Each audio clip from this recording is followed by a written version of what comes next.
بسم الله الرحمن الرحيم الحمد لله رب العالمين والصلاة والسلام على نبينا محمد وعلى آله وأصحابه وسلم تسليما مزيدا ثم أما بعد إخوة الكرام السلام عليكم ورحمة الله وبركاته. Inch'Allah, nous allons aborder bien Allah Azza wa Jal un sujet aujourd'hui, et cela يعني في بعض الآيات sur certains versets où Allah subhanahu wa ta'ala, dans certains versets, Allah Azza wa Jal nous rappelle فاعلم أنه لا إله إلا الله واستغفر لذنبك وللمؤمنين والمؤمنات كما في آيات الأخرى قال جل في علا فنادى في الظلمات يعني بالمعنى ظنون يونس فهو في بطن الحوت فقال فنادى في الظلمات أن لا إله إلا أنت سبحانك إني كنت من الظالمين.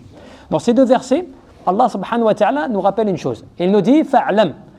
وبالمعنى il faut connaître ou savoir بالعلم. Puisqu'Allah Jalla fi'ala te dit fa'lam, sachez, c'est-à-dire bil'ilm, avec connaissance, avec science, qu'il n'y a de divinité, donc qui ne mérite l'adoration, si ce n'est Allah. Fa'lam annahu la ilaha illallah wastaghfir li dhanbik wa lil mu'minin wal mu'minat. Cherchez à savoir qu'il n'y a de divinité qui ne mérite l'adoration, si ce n'est Allah, et demande pardon pour tes péchés, ainsi que pour les croyants et les croyantes. Et dans un autre verset, Allah Jalla fi'ala dit, il a appelé, dans un autre verset, il faisait référence à Yunus alayhi salam, ce qu'on appelle l'homme au poisson. Celui qui, lorsqu'il était dans le ventre de la baleine, fait dhulumat, dans les ténèbres, que Allah Jalla fi'ala te dit fanada fait dhulumat, il a appelé alors qu'il était dans les ténèbres, c'est-à-dire dans le ventre de la baleine. Et qu'a-t-il dit?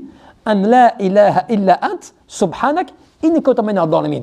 Certes, il n'y a de divinité qui ne mérite l'adoration en dehors de toi, et j'ai été du nombre des injustes. Alors, les ulama, qu'est-ce que te disent les ulama de tafsir? Ils te disent يعني بالتوحيد يعني يقوى العبد ويستغني. Par le fait que l'adorateur d'Allah Jalla fi'ala, il se réfère à l'unicité d'Allah, et bien grâce à cela, il va devenir plus fort, et en plus, il va, entre guillemets, s'enrichir. من سره أن يكون أقوى الناس نعم فيتوكل على الله سبحانه وتعالى وبالاستغفار يغفر له ويدفع عذابه كما قال جل في علا وما كان الله يعذبهم وهم يستغفرون. Tu vois? Et quand tu réfléchis au verset, c'est important ce sujet parce que c'est un sujet, il est négligé par beaucoup de gens, voire la plupart des gens, ils ne s'arrêtent pas à cela. Que tu comprends que grâce à l'unicité d'Allah, la personne, elle devient plus forte. Ce qui veut dire que lorsque quelqu'un veut devenir le plus fort des gens, eh bien il doit s'en remettre à Allah subhanahu wa ta'ala. Au point même que la demande de pardon à l'istighfar, quand tu demandes pardon à Allah pour tes péchés, eh bien cela empêche qu'une punition ou un châtiment, eh bien, vous tombe dessus. Et la preuve c'est quoi? C'est quand Allah Azza wa Jalla dans le Coran, il dit il n'appartient pas à Allah de châtier des personnes alors qu'ils demandent pardon. Ce qui veut dire que lorsque tu demandes pardon, tu multiplies la demande de pardon, eh bien ça éloigne de toi des calamités qui peuvent te taper. Subhanallah. Et grâce aussi à quoi? Au fait que tu t'en remettes à Allah Azza wa Jalla. C'est pour ça que les ulama te disent quoi? Ils te disent التوحيد كذلك يذهب أصل الشرك والاستغفار يمحو فروعه فأبلغ الثناء كلمة التوحيد القول لا إله إلا الله وأبلغ الدعاء قول أستغفر الله. C'est pour ça que les savants ils te disent que lorsque toi tu t'en remets à Allah, l'unicité d'Allah, ce qu'on traduit par l'unicité d'Allah, eh bien cela, ça enlève, ça éloigne toute forme de polythéisme. Et le fait que tu demandes pardon, qu'est-ce que ça fait? Eh bien, ça élimine, ça efface les branches, tu vois, du polythéisme. C'est pour ça qu'Allah Jalla fi'ala, il a lié les deux. Il faut bien comprendre les versets, c'est important. Fa'lam annahu la ilaha illallah wastaghfir li dhanbik. Allah, il a parlé du tawhid. D'accord, premier verset, l'unicité d'Allah. Et ensuite, il a joint quoi? Demande pardon pour tes péchés. Ainsi que pour les croyants et les croyantes. Il a réuni deux choses. C'est pour ça qu'il y a التوحيد يعني أصل السعادة وأصل النجاة من العذاب فهو توحيد الله سبحانه وتعالى. Lorsque toi tu recherches le fondement du bonheur et le fondement du fait d'être protégé du châtiment d'Allah subhanahu wa ta'ala, par quel biais tu atteins cela? Ce n'est pas par l'argent, pas par l'argent, pas par le pouvoir, pas par des choses comme cela. Tu l'obtiens uniquement et simplement par l'unicité d'Allah subhanahu wa ta'ala. Alors toi tu vas me dire oui mais tous les musulmans, tous les musulmans, il est muwahhid, il est monothéiste, il adore Allah Azza wa Jal seul. C'est vrai. dans le principe, le musulman, c'est quelqu'un qui adore Allah Azza wa Jal seul. Mais dans tes actes, dans ton cœur, dans ta façon de penser, dans ta vie de tous les jours, il se peut que tu vas associer avec Allah Azza wa Jal d'autres choses. Un exemple, le prophète sallallahu alayhi wa sallam a donné un exemple un jour. Il a dit un homme, il rentre à la mosquée, il prie raka'atayn, 2 raka'a. Et lorsqu'il prie, il voit que les gens le regardent. Qu'est-ce qu'il fait? Il embellit sa prière et il a fait mieux parce que les gens le regardent. Et qu'est-ce qu'il dit? Le prophète, il dit, il a rentré dans son acte shirkul khafi, un polythéisme caché. Toi, sur le moment, tu n'as pas pensé. Eh bien là, tu es en train de faire un acte d'association avec Allah subhanahu wa ta'ala. Pourquoi? Parce que tu n'as pas fait cela que pour Allah. Rien que pour Allah Azza wa Jal. Et c'est pour ça que les ulama te disent quoi? Ils te disent, subhanallah, par rapport à cela, يعني كذلك يعني التوحيد فإنه رأس العدل وكذلك يعني الشرك رأس يعني الظلم. La base même de la justice, elle est basée sur l'unicité d'Allah Azza wa Jal. Alors que la base même de l'injustice, elle est basée sur le fait que tu vas associer à Allah subhanahu wa ta'ala. Et c'est comme ça, subhanallah, que يعني كذلك قوام الدين بالتوحيد والاستغفار. La religion, le fondement, la force même de l'unicité, de la religion de l'islam, elle est basée uniquement et simplement sur quoi? Sur l'unicité d'Allah subhanahu wa ta'ala et sur la demande de pardon, par le fait des fondements, de ce qui rentre, de ce qui fortifie la religion. Qawamuddin, ce qui fait que les fondements, la base de ta religion, il faut que tu te rappelles ces deux principes. Le tawhid, l'unicité d'Allah Azza wa Jalla dans ton adoration et la demande de pardon. C'est comme ça qu'on a des belles paroles d'Ibn al-Qayyim, rahmatullahi alayhi. Il te dit quoi? Il te dit فَمَا دُفِعَتْ شَدَائِدْ الدُّنْيَا بِمِثْلِ التَّوْحِيدِ. Il te dit, il n'y a rien qui ne repousse les calamités de ce bas monde. Cela veut dire les malheurs de ce bas monde à l'exemple de l'unicité d'Allah Azza wa Jalla. Il te dit pourquoi? Il dit وَكَذَلِكَ دُعَاء الْكَرْبِ نعم بالتوحيد. Tu sais l'invocation, quand toi tu es dans la détresse et dans la, si je puis dire, dans la perte ou dans l'angoisse, qu'est-ce qui va te sauver? Le tawhid. Pourquoi? Tu as l'exemple de qui? دعوة الظنون. يعني التي ما دعا يعني بها بالتوحيد مكروب يعني في كذلك إلا فرج الله سبحانه وتعالى كربه بالتوحيد. Qu'est-ce qui a sauvé? Il faut réfléchir au verset, ibadallah. Réfléchissez au verset. Et vous pouvez voir cela عند العلماء التفسير يعني les ulama des commentaires du Coran. Ce qui a sauvé Yunus alayhi salam dans le ventre de la baleine lorsqu'il a été avalé, eh bien c'est le fait qu'il a fait quoi? Il a imploré l'unicité d'Allah. Allah Jalla fi'ala, il te l'a mentionné dans le Coran. فَنَادَى فِي الظُّلُمَاتِ أَنْ لَا إِلَهَ إِلَّا أَنْتَ. Et après, il a reconnu quoi? Son injustice. Le fait qu'il avait quitté son peuple sans raison, sans autorisation d'Allah Azza wa Jal, et donc il a reconnu son tort. Certes, j'ai été du nombre des injustes. Qu'est-ce que cela veut dire? At-tawbah, le repentir. Donc c'est la seule chose qui va te sortir. Makrob kadalik yani, makrob kadalik fi yani karb al-ibam illa ash-shirk.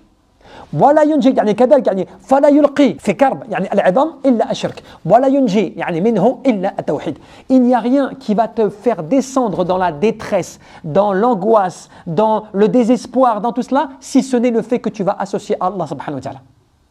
Il n'y a rien qui va te sauver de cela, qui va te protéger de cela et qui va te sortir de ton état mauvais, si ce n'est l'unicité d'Allah subhanahu wa ta'ala. C'est pour ça qu'Ibn al-Qayyim te disait quoi? Il te disait يعني فهو يعني فامزعوا الخليقة وملجأها وحسنها وغياثها بالله التوفيق. Il te disait, il n'y a rien qui va te secourir, qui va te permettre d'avoir un refuge, de sortir de ton angoisse, de sortir de tout cela, si ce n'est l'unicité d'Allah subhanahu wa ta'ala. يعني كذلك ملجأوا الطالبين وفافزعوا الهاربين ونجاة المكروبين وغياث الملهوفين. Il n'y a rien si ce n'est l'unicité d'Allah Azza wa Jal qui va faire quoi?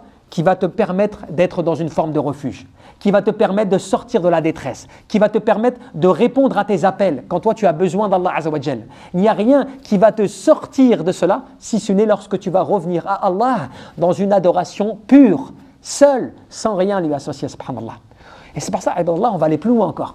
C'est pour ça que c'est important, parce que vous savez, ce sujet, si vous vous posez la question, à vous-même, en vous disant, qu'est-ce que veut dire vraiment al-ma'na, le sens même de l'unicité d'Allah subhanahu wa ta'ala dans ma vie? Pas simplement bil-lisan. Tu dis simplement, tawhid, la ilaha illallah. Al-muwahhid, ya'bud Allah azza wa jalla wahda, duna ma siwah. Que le musulman, il adore Allah sans rien lui associer. Cela veut dire la parole de ce qu'on vient de prononcer, la shahada, ou khalas. Non. Qu'est-ce que cela veut dire dans ta vie de tous les jours? Comment tu appliques cette unicité d'Allah subhanahu wa ta'ala dans ta vie? Là, tu vas te rendre compte que ce n'est pas si facile. C'est le fait que tu t'en remettes à Allah azza wa jalla seul, sans rien lui associer. Quand tu as des problèmes, tu as des soucis, tu as des angoisses, tu as des paniques, tu as des tristesses, vers qui tu vas te retourner? Vers Allah subhanahu wa ta'ala. Tu as des manquements dans ta vie, tu vas implorer, adorer et te consacrer qu'à Allah azza wa jalla. Là, tu commences à appliquer le tawhid. Lorsque tu as un manque d'argent, tu as une diminution de ton argent, qu'est-ce que tu vas faire? Tu vas te rappeler, Allah yabsutu rizqan liman yasha wa yaqdir. Allah, c'est lui qui pourvoit à la subsistance de tous et il pourvoit comme il le veut. C'est lui qui détient tout entre ses mains. Donc c'est à lui que je dois demander et je dois avoir confiance. Cela, ça demande quoi? Al-yaqin wa tawakkul. Le fait d'avoir la certitude et d'en se remettre à Allah subhanahu wa ta'ala. ولهذا عباد الله التوحيد يعني يفتح للعبد باب يعني الفرح ويعني السرور واللذة والابتهاج. Grâce à l'unicité d'Allah azza wa jalla, Allah il t'ouvre les portes du bien, bab al-khair. Et il t'ouvre le bab de quelle porte? Al-farah, de la joie et du désir, du plaisir de vivre pour Allah azza wa jalla. Et quoi d'autre? As-surur wa l'ibtihaj. Et il va t'ouvrir les portes, eh bien, si on peut dire donc du bonheur, de la joie, de la réjouissance et du fait d'être bien avec Allah subhanahu wa ta'ala. Et c'est comme cela qu'Ibn al-Qayyim il t'apporte encore une explication très très intéressante. Et là, qui nous permet à quel point de comprendre à quel point cette unicité d'Allah azza wa jalla, il faut que tu la développes. Il faut que tu la travailles. Et que les jeunes, les enfants, de plus bas âge, il faut qu'ils comprennent qu'est-ce que veut dire la ilaha illallah fil waqi', dans la réalité, dans le contexte réel. Comment j'applique cette parole? Comment je la mets en application? Par exemple, je donne un exemple concret, comme ça vous allez comprendre comment c'est là. Dans un couple, quand il y a des soucis ou des problèmes, ou bien avec les enfants, il y a un problème d'éducation, ou bien au travail, il y a un problème d'argent, ou bien des choses comme cela, eh bien, qu'est-ce qui va te permettre de résoudre ton problème, de trouver la bonne solution, ou les bonnes paroles, ou les bons moyens d'éducation, ou les moyens te permettant de choisir le bon métier? Allah subhanahu wa ta'ala. C'est lui qui va t'ouvrir les portes, c'est lui qui va te faciliter, c'est lui qui va te mettre dans ton cœur le bien-être, la certitude dans ton choix. C'est lui qui va te faire adopter les belles paroles, les bonnes paroles. Mais cela, c'est quoi? C'est de l'unicité d'Allah subhanahu wa ta'ala. C'est le fait que tu saches que c'est à lui que tu reviens. Tu vois? Et c'est comme ça qu'Ibn al-Qayyim te dit quoi? Il te dit Anna al-Qur'an kulluhu fi tawhid. Regardez bien. Le Coran tout entier, il est sur l'unicité d'Allah subhanahu wa ta'ala. يعني جزائه وحقوقه وجزائه وفي شأن الشرك وأهله وجزائهم. Il te dit tout le Coran est basé sur l'unicité d'Allah. Les règles, elles sont sur l'unicité d'Allah. La récompense sur l'unicité d'Allah. Le fait de désapprouver le polythéisme et ceux qui s'y adonnent, eh bien, c'est dans l'unicité d'Allah subhanahu wa ta'ala. Et il te dit quoi? Et là, tu vas comprendre. Il te cite la sourate, qui est la sourate Al-Fatiha, qui est l'ouverture du Coran, n'est-ce pas? Qui est la mère, Al-Qur'an, la mère du Coran. La première sourate du Coran, de par son importance. Il te dit quoi? Falhamdulillah, tawhid. Rabbil alamin, tawhid. Ar-Rahman ar-Rahim, tawhid. Malik yawmiddin, tawhid. Iyaka na'budu, yani tawhid. Qu'est-ce qu'il dit? Tu as vu les premières paroles que tu cites? C'est lié à l'unicité d'Allah. Alhamdulillah, Rabbil alamin. Tout cela, c'est lié à l'unicité d'Allah. Le fait des... Pourquoi? Parce que rappelle-toi, dans Alhamdulillah, c'est le louange Allah, lui seul. Rabbil alamin, le Seigneur des mondes. Ar-Rahman ar-Rahim, tawhid al-asma wa sifat. L'unicité d'Allah dans ses noms et dans ses attributs. Et quand tu vas dire Iyaka na'budu, qu'est-ce qui se passe? Tu es en train de dire c'est l'unicité d'Allah par quoi? Par le fait que tu reconnais que seul lui mérite l'adoration. Iyaka nasta'in, c'est à toi seul, ô Allah, qu'on implore le secours, l'assistance. Mieux que cela, ihdina sirat al-mustaqim, يعني التوحيد تتضمن كذلك يعني للسؤال الهداية إلى طريق التوحيد. Qu'est-ce que tu fais quand tu dis Oh Allah, guide-moi sur le chemin de la droiture? Tu rentres dans l'unicité d'Allah où tu demandes à Allah qu'il te guide vers les gens de l'unicité. Donc c'est encore l'unicité d'Allah. Et pourquoi? Et qui sont-ils? أنعم الله عليهم, de ceux que Allah Azza wa Jal a comblés de ses bienfaits. من هم؟ أنعم الله من النبيين والصديقين والشهداء والصالحين كما ذكر الله سبحانه وتعالى في آيات أخرى. Qui sont ces gens-là? Les prophètes, les véridiques, les envoyés, les martyrs, qui sont ceux que Allah Jalla fi'ala a fait l'éloge dans le Coran. Et après, encore plus important, غير المغضوب عليهم ولا الضالين, يعني الذي فرقوا التوحيد. C'est encore de l'unicité d'Allah quand tu dis autrement, donc différemment de ceux que tu as, donc de ceux qui ont encouru ta colère et qui ont été égarés. Pourquoi c'est du tawhid dans cela? Parce que eux se sont séparés, ils ont fait scission avec l'unicité d'Allah. Donc cela veut dire que tu implores Allah en lui demandant de te protéger, de ne pas être comme ceux qui ont fait scission avec l'unicité d'Allah subhanahu wa ta'ala. C'est trop fort. Et c'est pour ça qu'après on te dit « Wa bidalik shahid Allah subhanahu wa ta'ala li nafsih » yani bidalik. Allah azza wa jal, il a témoigné, il a pris à serment par lui-même. Wa malaikatuhu wa rusuluhu wa anbiya'uhu wa rusuluhu.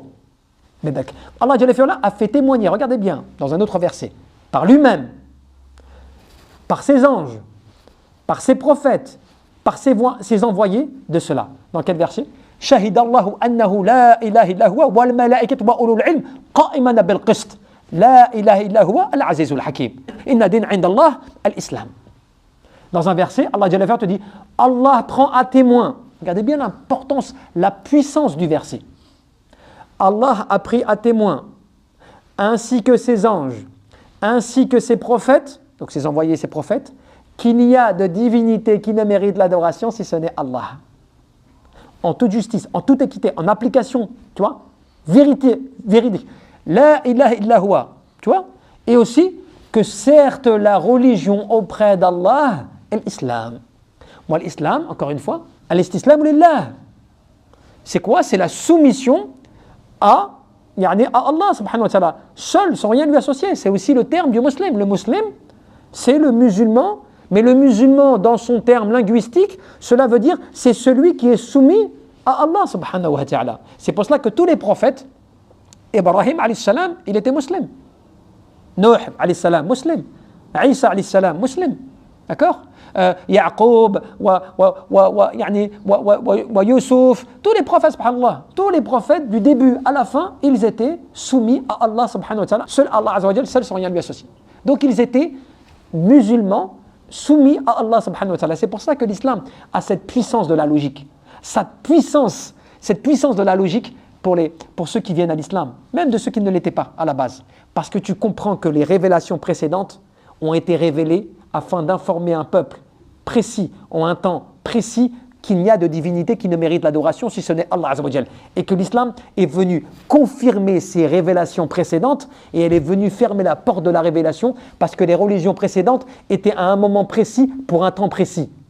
Et l'islam est venu révéler à un peuple précis, en un moment précis, mais pour l'ensemble de l'humanité et jusqu'à la fin des temps. Subhanallah. Tous les prophètes étaient frères dans l'unicité d'Allah subhanahu wa ta'ala. Tous les prophètes étaient dans la même lignée de la da'wa, du prêche pour Allah azza wa jal, seul, sans rien lui associer. Et c'est comme ça, subhanallah, que tu comprends que كذلك يعني التوحيد يعني كلما قوية التوحيد في قلب العبد قوية إيمانه وتطمئناته ويعني توكله ويقينه.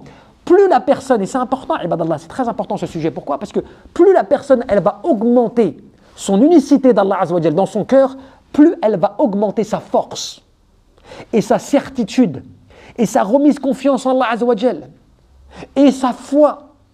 Et c'est pour ça qu'aujourd'hui on a beaucoup de gens, beaucoup de personnes qui se sentent faibles dans l'adoration d'Allah. Ils se sentent faibles dans la pratique de l'islam. Certaines personnes, ils ne trouvent pas la force de faire leur prière, même à la mosquée. Certaines personnes, ils ne trouvent pas la force d'ouvrir un Coran plus de 2 fois par semaine. Ce n'est pas un problème de motivation, vous avez compris? C'est un problème d'unicité d'Allah azza wa jal. C'est-à-dire que quand il est faible, Quand cette unicité est faible dans le cœur, eh bien, ton corps et tes actions deviennent faibles. Plus tu augmentes cette unicité dans ton cœur, plus tu vas augmenter l'adoration d'Allah subhanahu wa ta'ala. C'est un secret, si je puis dire, mais qui n'est pas un secret caché.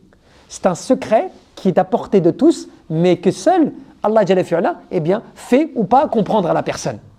Ça, c'est important, subhanallah, cela. Et c'est pour ça que les ulama te disent quoi? Ils te disent que ce qu'on vient de citer, par rapport au fait qu'il est présent dans ton Coran, eh bien, quand tu réfléchis à chaque verset, au point même qu'athar min al-ulama te disent, quand tu réfléchis même à chaque verset du Coran, tu vas trouver que ça renvoie à l'unicité d'Allah subhanahu wa ta'ala.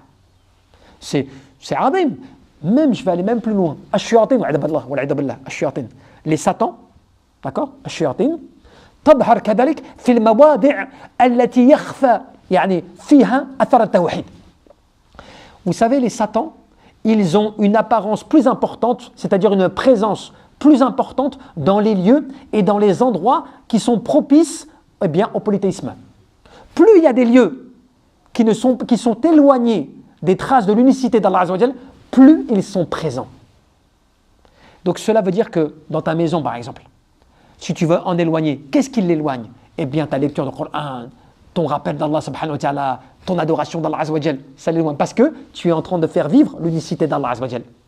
Moins tu fais cela, plus tu fais augmenter le contraire, l'opposé. Tu vois? Il y a des choses qu'on te dit même, c'est-à-dire que par le fait que du tawhid, par l'unicité d'Allah subhanahu wa ta'ala, la personne, eh bien, elle se parfait par l'adoration d'Allah Azza wa Jal. C'est-à-dire que tu deviens meilleur, même dans ton comportement. Tu sais, les gens, tu penses des fois que juste tu lis un livre, Kitab al-Tawhid, cela te suffit. Non, c'est comment tu l'appliques. Tu vois? Par exemple, ton bon comportement, le fait que tu as un bon comportement, eh bien cela, c'est lié aussi à l'unicité d'Allah subhanahu wa ta'ala. De quelle manière? Tu fais cela pour plaire à Allah Azza wa Jal. Tu essaies d'être dans l'ihsan, dans l'excellence. Et donc tu sais que si tu fais cela, c'est pas pour les gens, c'est parce que tu veux plaire à ton Seigneur. Et tu te rappelles le hadith, أن تعبد الله كأنك تراه فإن لم تكن تراه فإنه يراك. Là tu rentres dans l'excellence. J'adore Allah comme si je le voyais. Parce que si je ne le vois pas, lui certes il me voit. Mais là c'est l'unicité d'Allah. Là tu es en train d'appliquer dans ton quotidien l'unicité d'Allah Azza wa Jal. C'est que tu fais attention à ce que tu dis, à ce que tu fais. Par exemple quand tu es dans le khulwa kadalik, dans l'isolement, et que tu peux commettre des péchés. Tu es tout seul, personne ne te voit. Tu as la capacité de commettre des péchés. Tu ne vas pas le faire. Tu vas te retenir. Tu vas avoir peur. Eh bien là, tu es dans l'unicité d'Allah Azza wa Jal. Par le fait que tu appliques dans ta vie, yani al-muraqabah, le fait de la présence, que Allah Azza wa Jal, il te surveille, que Allah Azza wa Jal, il sait ce que tu es en train de faire. Tu vois? Fasbir li hukma rabbik fa innaka bi a'yunina. Patiente sur le jugement de ton Seigneur, car certes tu es sous notre regard. Là, tu vois que tu te rends compte que ce n'est pas simplement que des paroles. Tu vois? Par exemple, pareil, tu te retrouves dans une situation illicite avec une personne avec qui tu n'as pas le droit d'être. D'accord? Il n'y a personne qui vous voit. Il n'y a personne qui vous dit « Attention, c'est haram là mon frère, qu'est-ce que tu es en train de faire là ?» Tu es tout seul. Plus grande comme tentation encore, toi, tu es entre guillemets là, mais la personne t'appelle au péché. Tu vois, elle t'appelle à commettre le péché. Ça peut être l'inverse, hein, homme ou femme, peu importe. Et la personne, elle se retient, elle s'en éloigne, elle s'en écarte, elle recherche protection auprès d'Allah Azza wa Jal contre la situation dans laquelle elle se retrouve là. Et bien là, tu es en train d'appliquer, tu vois, ce tawhid dans ta vie. C'est-à-dire que tu sais que tu es vu par Allah subhanahu wa ta'ala. Tu crains Allah Azza wa Jal. C'est pour ça que parmi les branches aussi qui rentrent dans le tawhid, c'est quoi? Al-khushu' wal-wara' wat-taqwa. Tu vois, la crainte, la peur. Tu vois, la piété, tout cela, ça rentre dans les branches. Parce que cela est lié à Allah subhanahu wa ta'ala. Et tu te rappelles, Inna Allah ma'alladuna taqaw walladuna hum wahsinu. Certes, Allah est avec ceux qui le craignent, il est avec ceux qui font preuve de bienfaisance. Tu te rends compte qu'à chaque fois, quand tu commences là, et c'est pour ça que le prophète, il était le meilleur des modèles. Pourquoi? Parce que lui, en fin de compte, il appliquait dans sa vie cette unicité dans la joie dans toutes les branches. Au point que son épouse, Aïcha, qu'est-ce qu'elle a dû dire? Kana khuluquhu al-Qur'an. Son comportement, il est le Coran vivant. Donc s'il est le Coran vivant, il appliquait les règles, il appliquait les limites d'Allah, il appliquait tout ce qui faisait que, grâce à cela, eh bien, dans sa vie, il représentait le Coran. Et ça, tu te rends compte que nous, on est déficients. Par exemple, tu vas connaître le Coran, mais tu vas le contredire. Par exemple, tu vas souhaiter une situation, imaginons tu veux te marier. Tu veux te marier. Donc toi tu fais des causes, n'est-ce pas? Et puis ça n'aboutit pas. T'arrives pas, ça s'est pas conclu. Qu'est-ce qui se passe? Eh bien, t'es désespéré. Tu vois? T'es dégoûté. Ah, comment ça? C'est pas normal. Tu vois? Pourquoi? Tu vois? Ben là, naqsul iman, il y a une diminution de la foi. Parce que tu t'en es pas remis à Allah en te disant, mais subhanallah, si ça n'aboutit pas, Allah il ne l'a pas voulu. Moi j'ai fait les causes, il y a peut-être du khair dans cela. Tu vois? Peut-être que ce n'est pas un bien pour moi. Et si je fais salat istikhara, la prière de consultation, il faut que mon cœur il ne soit voué que Allah subhanahu wa ta'ala en n'y rentrant aucun choix. Ni j'ai choisi déjà l'épouse, ni j'ai choisi déjà l'époux. Il faut que dans mon cœur je me dise, si ça aboutit, alhamdulillah. Et si ça n'aboutit pas, alhamdulillah. Là c'est un travail mes frères. C'est pas... Imaginons, parce que moi j'ai rencontré un frère pour terminer sur cela. Un frère par exemple, il a travaillé pendant des années. Du jour au lendemain, on l'arrête de son travail comme cela. C'est fini, monsieur. Il faut quitter le travail. On vous arrête. D'accord? Jusqu'à là, toi, tu étais normal. Alhamdulillah, tu profites le khadma, tout ça et tout. Tu avais le travail, tu es content. Du jour au lendemain, on t'arrête. Qu'est-ce qui se passe? Tu commences à déprimer. Tu déprimes, tu es dans l'angoisse, tu es démotivé. Pourquoi? Je ne comprends pas. Pourquoi moi? En plus, il y a des gens, ils sont arrivés après moi. Et pourquoi pas eux? Pourquoi moi? Et bien là, tu vois que ton tawhid, il n'est pas appliqué là. Là, tu as une perte de tawhid claire. Puisque tu ne te dis pas, subhanallah, il n'y a pas de hasard. De tous les gens, c'est moi que ça a touché. C'est pas quelqu'un d'autre. Hein. Pire que cela, il y a des gens, ils viennent tout juste d'arriver là, et c'est moi qui suis concerné. Mais c'est un jugement d'Allah, azawajal. C'est Allah qui l'a voulu comme cela. Et puis, il m'a éprouvé. Peut-être qu'il y a une tentation. Non, mieux que cela. Il se peut que moi, j'ai commis des actes dans ma vie qui ont fait que la situation, elle s'est passée comme cela. Pourquoi? Les calamités et les malheurs, si elles vous touchent, c'est dû à ce que vos mains ont produit. Il se peut que moi, j'ai menti, il se peut que moi, j'ai volé, il se peut que moi, j'ai fait ceci ou cela, et puis voilà, j'en paye les pots cassés. Tout cela, quand tu vis avec cela journalièrement, là, alhamdulillah, là, on évolue.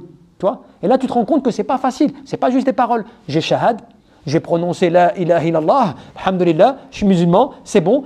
Bien sûr, c'est vrai, tu crois en Allah, tu pries, tu l'adores, mais après, il y a la perfection à cela. Tu vois? Il y a la mise en pratique dans ta vie de tous les jours. Au point même que des ulama sur d'autres sujets, az-zuhd, l'ascétisme, des ulama ils ont dit, mais c'est quoi? Est-ce que le zahid, celui qui est ascète, il peut être ghani kadhalik, il peut être riche? Alors que lui il est ascète. Et l'ascète c'est quoi? C'est tarkot dunya, tout ce qui est par rapport à ce bas monde, il le délaisse, il n'est pas intéressé. Mais est-ce qu'il peut être riche aussi? Alors s'il est riche, en même temps il est zahid, il est ascète. Et bien l'imam Ahmed, qu'est-ce qu'il a dit? Il a dit oui, c'est possible. Mais quelle est la qaïda, la règle? C'est que si son argent, si son argent, elle augmente, il n'est pas réjoui. Et si elle diminue, il n'est pas attristé. Et là, c'est difficile. Tu vois? C'est vrai ou pas? Parce que quand tu as de l'argent qui augmente, tu es content souvent. Alhamdulillah, mashallah, Allah il m'a accordé du bien, je suis béni. Alhamdulillah, moi je fais du khair. Tu vois, c'est vrai ou pas? Et demain, on t'enlève la moitié de ton argent, comme ça tu le perds, tu payes une amende, allez hop, la moitié de ton argent. Eh bien, vois ton état. Tu vois? Vois ton état. Comment c'est possible? Pourquoi ça me touche? Tu vois? Et bien là, tu te rends compte que le cœur, il n'est pas vraiment, tu vois, avec Allah subhanahu wa ta'ala. On ne conçoit pas l'épreuve là, dans ce cas-là, tu vois. On la conçoit que dans le bien. Mais dès qu'on est trop, on ne la conçoit plus. Tu vois? Là, tu te rends compte que eh bien, l'unicité d'Allah azza wa jal, eh bien, elle te rend plus fort quand tu es comme cela, tu vois, quand tu es plus dans l'adoration d'Allah azza wa jal. C'est pour ça qu'on te dit que n'oublie pas aslu sa'ada wa aslu najah min al-'adab, yani at-tawhid kadhalik. Le fait que tu veuilles être dans le bonheur et que tu veuilles te protéger de la punition, eh bien, il faut que tu sois dans cette unicité d'Allah subhanahu wa ta'ala, seul, sans rien lui associer, pour que tu puisses vivre et évoluer dans un bonheur mondain avant l'akhirah. والله أعلم تبارك وتعالى أن يرزقنا الإخلاص في القلب والعمل والنية. لم أسمع لما قد جاء في قاف وياسين